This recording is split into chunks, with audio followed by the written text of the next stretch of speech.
অবৈধ বস্তিতে থাকা প্রবাসীদের ফেরত পাঠাবে কুয়েত। কুয়েতে বেআইনিভাবে তৈরি আবাসনে বসবাসকারী প্রবাসীদের নিজ দেশে ফেরত পাঠানো হবে। আগামী ৩ থেকে ৪ দিনের মধ্যেই এই প্রক্রিয়া শুরু হবে বলে জানিয়েছে দেশটির সরকার। বৃহস্পতিবার ২০ জুন আরব আমিরাত ভিত্তিক গালফ নিউজ এ তথ্য জানিয়েছে। প্রতিবেদনে সংবাদ মাধ্যমটি বলেছে, কুয়েত আইনি মানদণ্ড পূরণ করে না এমন আবাসনে বহু প্রবাসী বাস করেন। ৩ থেকে ৪ দিনের মধ্যে এদেরকে নিজ দেশে পাঠানো হবে বলে ঘোষণা দিয়েছে কুয়েত সরকার। দেশটির সরকার সম্প্রতি আবাসন নীতি মেনে চলা এবং বাসিন্দাদের নিরাপদ জীবনযাত্রা নিশ্চিত করার প্রতিশ্রুতি দিয়েছে।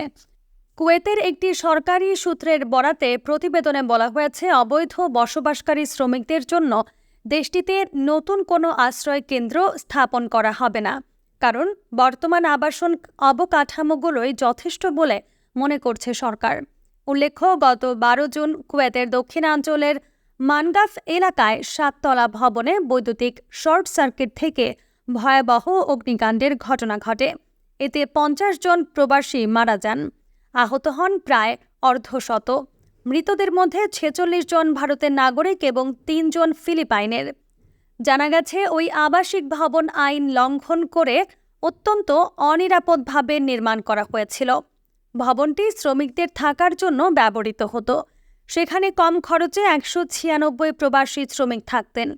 কুয়েতের ওই বিধ্বংসী অগ্নিকাণ্ডের পর সরকার দেশটির অভিবাসী সহ সব জনগণের নিরাপদ জীবনযাত্রা নিশ্চিতের লক্ষ্যে এই ঘোষণা দেয়।